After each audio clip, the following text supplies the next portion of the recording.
Inclusive, a gente recebeu um comentário muito legal na nossa transmissão via YouTube. Quem quiser, pode falar, pode ver. O Nathan Júnior, 1086, falou: a noite oficial dos OVNIs, ocorrida em 19 de maio de 1986, é o caso mais famoso envolvendo São José dos Campos, em São Paulo, quando 21 objetos luminosos foram avistados e perseguidos por caças da FAB. Perfeito. Conhece esse caso? Com certeza. Você era bem mais novo. Se em 96 você tinha 11, você tinha um ano de idade, 96? Isso, em maio, dia 19 de maio, foi assim, muito falado. Inclusive, a gente teve uma coletiva de imprensa por parte do ministro da Aeronáutica, Otávio Moreira Lima, naquela época, onde ele colocou todos os pilotos que foram, né, averiguar o que estava aparecendo nessa... Não eram somente 21 objetos, na verdade foram detectados no radar, mas foram avistados em várias partes do Brasil essa noite, muitos objetos. E aí eles comentam, inclusive um dos pilotos, ele fala que na época eles tentaram chegar muito próximo, fizeram aceleração máxima do caça, na época para chegar próximo dessa luz, eles não sabiam o que eram, e aí ele falou que ele disparou assim, numa velocidade de 15 mil km por hora, que foi detectada dentro do radar. Então, tipo, naquela época, os caças, eles aceleravam até 1000 km por hora.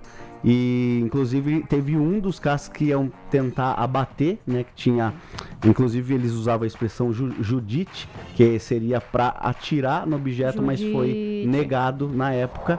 E você tem documentos, é um dos poucos casos da ufologia brasileira e mundial, que tem documentos da Força Aérea Brasileira descrevendo que esses objetos, eles demonstravam inteligência e tinham a capacidade de acelerar e desacelerar de maneira muito brusca e fazer curvas, assim, que seriam impossíveis na época dos próprios pilotos fazerem. Né? Então muito interessante esse caso. Ô Marco, de todos os filmes que tem ET, qual que é o filme que tem um ET mais parecido com o ET? Você entendeu a pergunta? Sim. De todo filme que tem ET, qual ET é mais parecido com o ET que é o ET? Sim, é o caso, acho que Roswell, que é um caso famoso, né?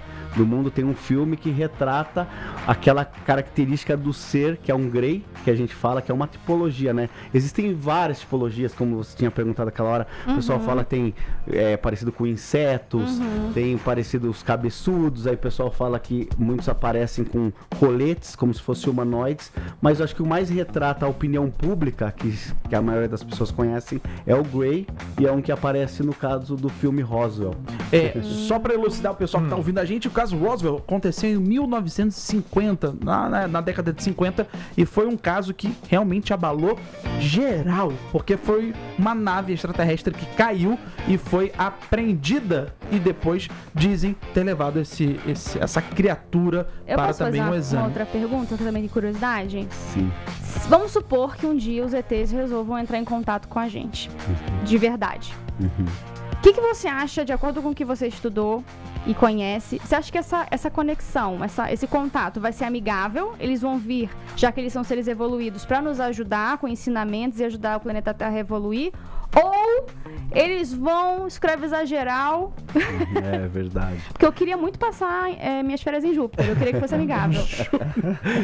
Eu acredito que eles vão fazer um contato amistoso, porque acho que se eles quisessem dominar, eu já teria dominado aqui, mas é uma especulação minha. Né? Tem muitos filmes de Hollywood que retratam que, né, o universo a gente não imagina o tão grande que ele é.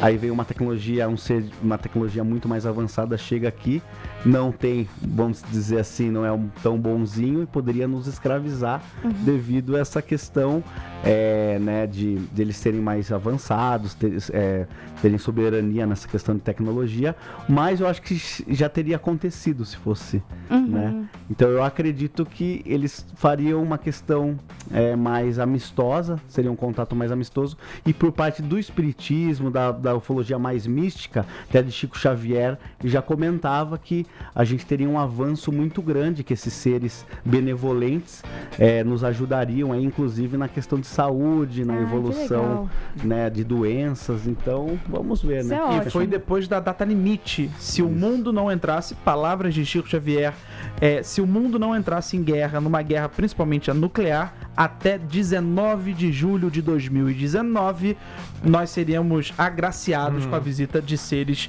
extraterrestres. Eles E já passamos dessa data e não tivemos nenhuma guerra, graças a Deus. Meu vizinho parece um.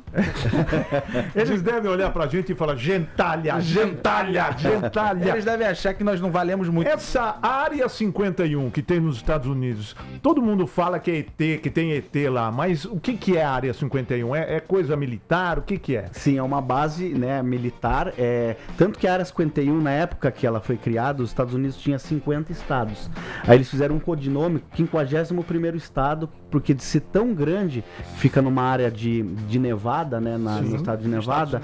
O que eles fazem? Eu até tive a oportunidade de ter lá uma vez, lá na frente. Então tem umas placas que se você ultrapassar dali, você pode ser alvejado. Só que lá eles fazem vários tipos de pesquisas, eu acho que inclusive da área militar. E teria um local dentro da área 51 chamado Base S4, que é perto do lago lá chamado Groom Lake, e onde eles teriam instalações e teriam esses objetos recuperados e estariam tentando descobrir como aquilo funciona. Inclusive tem um físico muito conhecido, Bob Lazar, que nos anos 90 alega ter participado de projetos trabalhados dentro da área 51. Desses projetos, inclusive, ele comenta que às quartas-feiras daquela época, se as pessoas fossem num determinado ponto, conseguiria ver a tentativa deles levantar esses objetos que teriam sido capturados ou teria tido algum acidente, e que eles estavam tentando fazer uma engenharia reversa para descobrir como que aquilo funciona. E é interessante que tem uma teoria que falam que inclusive o nosso touch, todos os touches vieram de uma tecnologia de uma nave que era a questão dos touches. E aí o governo teria, né, ali desenvolvido e através dessa ideia originária e trouxe para o ponto comercial. Marco Leal, muito obrigado pela sua participação. Você foi incrível, assim como a sua trajetória também é incrível. Aos 11 anos de idade ficou fascinado pela história do ET de Varginha, que este ano completa 30 anos. Então você que é ouvinte da Transamérica de Belo Horizonte, fique aí ligado que vão ter vários eventos. Onde a gente assiste o documentário? O documentário é legal, ele está disponível na Apple TV. Tem também no YouTube filmes para alugar e comprar, e daqui 5 meses está entrando na Amazon Prime Video do Brasil. Que chique. Legal, parabéns. O nome do documentário, todo o serviço completo, por favor? Moment of Contact. Entendi. Isso, ou Moment of Contact, New Revelation of Alien Encounter.